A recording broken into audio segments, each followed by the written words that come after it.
রাজনৈতিক দলের অস্তিত্ব হারিয়ে ফেলেছে। এই বিচার এমন ভাবে হবে যে বাংলাদেশে আওয়ামী লীগকে সবাই মীর জাফর লীগ হিসাবে জানবে।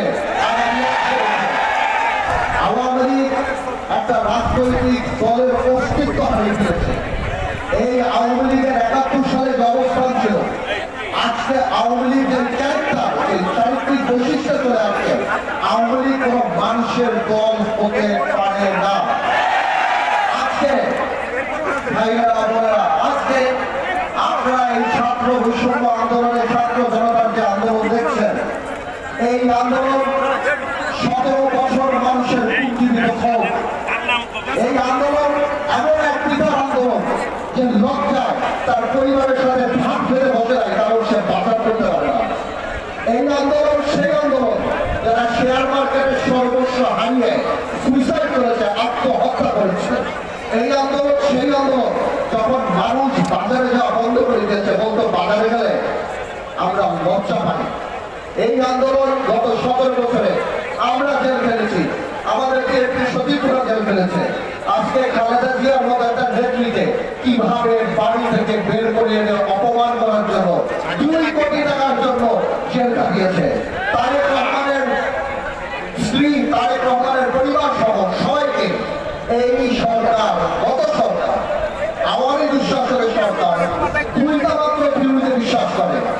এখনো শত্রু, এখনো ষড়যন্ত্র। ওনাদের বিরুদ্ধে কথা বললে আমরা শত্রু, ওনাদের বিরুদ্ধে আলাপ করলে আমরা ষড়যন্ত্র করি। এই ১৭ বছরে তারা এই কাজ করে করে মানুষের মনের মধ্যে থেকে জায়গা এমন ভাবে তাদের জড়িয়ে গিয়েছে যে তারা তো পুলিশ দিয়ে খালেদা জিয়ার বাড়ি খালি করেছিল। আজকে বাংলাদেশের জনগণ সেই গণভবনকে তাদের কবরের ভবন বানিয়ে দিয়েছে।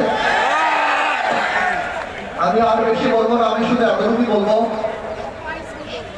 যারা শহীদ হয়েছেন, যারা আহত হয়েছেন, ১৭ বছরে যারা আহত হয়েছেন, আমার মনে হয় সরকারের পাশাপাশি একটা এই বৈষম্য বিরোধী আন্দোলনে যারা ছিল তাদের একটা লিয়াজত কমিটি আমাদের দলদের মাঝখানে করে দেওয়া উচিত।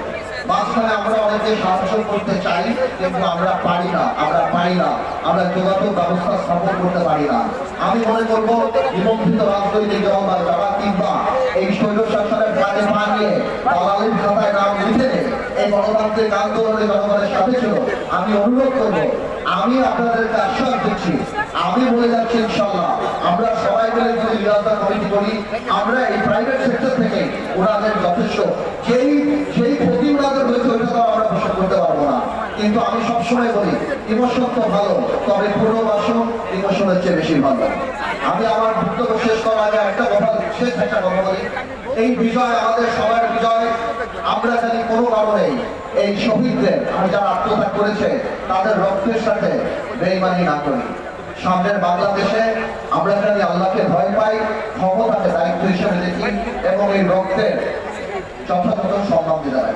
আল্লাহ হাফেজ, আপনারা সবাই ভালো থাকুন।